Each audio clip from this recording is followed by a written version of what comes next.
High hello' welcome back to my YouTube channel guys. আজি আমি আকৌ বনাম গাহৰি মাংস এইখিনি লৈ লৈছোঁ। ইয়াত এতিয়া জলকীয়া দিম, সৰু সৰু জলকীয়া, তাৰপিছত পিঁয়াজ দিম অলপ, তাৰপিছত অলপ হালধি, তাৰপিছত এয়া দিম আমাৰ জালুকৰ গুড়া পাছত ইয়াত জলকীয়া শুকাই খুন্দি থোৱা গুড়া দিছোঁ। তাৰপিছত ধনিয়া গুড়া দিলোঁ। ধনিয়া গুড়া দিয়াৰ পাছত এইখিনি অলপ মিক্স কৰি ল'ম, ধুনীয়াকৈ সানি ল'ম। তাৰপিছত ইয়াত কেৰাহীত এতিয়া পিঁয়াজ দিলোঁ। পিঁয়াজ দিয়াৰ পাছত সেই সানি থোৱা মাংসখিনি দিম। মাংসখিনি দি দিলোঁ। এতিয়া ধুনীয়াকৈ লৰাম। এইখিনি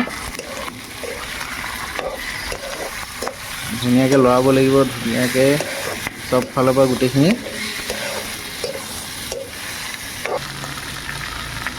চব লৰোৱা হৈ গৈছে। এতিয়া ঢাকন দি পিনি এইখিনি অকণমান দেৰি কাৰণে থৈ দিম। তাৰপিছত এয়া চব ঢাকন খুলিছোঁ, অকণমান সিজিব ধৰিছে আৰু এইখিনি আকৌ লৰাব লাগিব। এতিয়া যিমান লৰাই সিমানেই টেষ্ট আহিব। লোহাৰ কেৰাহীত বনাইছোঁ গাইজ, ইয়াত জুইতে আচল সোৱাদটো আহে। ধুনীয়াকৈ লৰাই লৈছোঁ।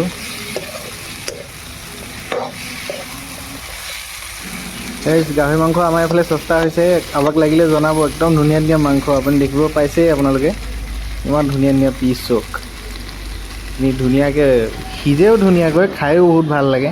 এয়া আমি অলপ দেৰি ঢাকন দি থ'লোঁ। তাৰপিছত এতিয়া চব ঢাকনখন আঁতৰাইছোঁ। কি ধুনীয়া সিজিব ধৰিছে মাংসখিনি। এতিয়া লৰাই ল'ম আৰু অলপ। ইয়াৰ পাছত ইয়াত এড কৰিব লাগিব আমি আলু সৰু আলু হ'লে ভাল। এইখিনি আমাৰ লোকেল ইয়াতে পায়, ঘৰৰ ওচৰতে লোকেল আলু দিছোঁ। লোকেল আলুখিনি দি এতিয়া লৰাই মেলি আকৌ ঢাকনখন লগাই অলপ দেৰি থৈ দিম, অলপ সিজিব লাগে। আকৌ অলপ দেৰি পাছত ঢাকনখন আঁতৰালোঁ, 10-15 মিনিটমানৰ পাছত। চক মাংসখিনি ধুনীয়াকৈ সিজিছে আৰু চাইডে ভিতৰত অকণমান সিজিবলৈ বাকী আছে। ইয়াত আমি এতিয়া দিম নিমখ সোৱাদ অনুসৰি দিব আপোনালোকে। নিমখ দি দিম, যিহেতু আমি ইয়াত তিল দিম আৰু অলপ গ্ৰেভি টাইপ কৰিম, সেইকাৰণে অকণমান সৰহকৈ নিমখ দিছোঁ। তাৰপিছত এইখিনি এতিয়া লৰাই ল'ম ধুনীয়াকৈ। চব তেল ওলাব ধৰিছে মাংসৰ পৰা, কি ধুনীয়াকৈ সিজিছে। লৰাই ল'ম পূৰা। ইয়াত বেলেগ একো মছলা ইউজ কৰা নাই।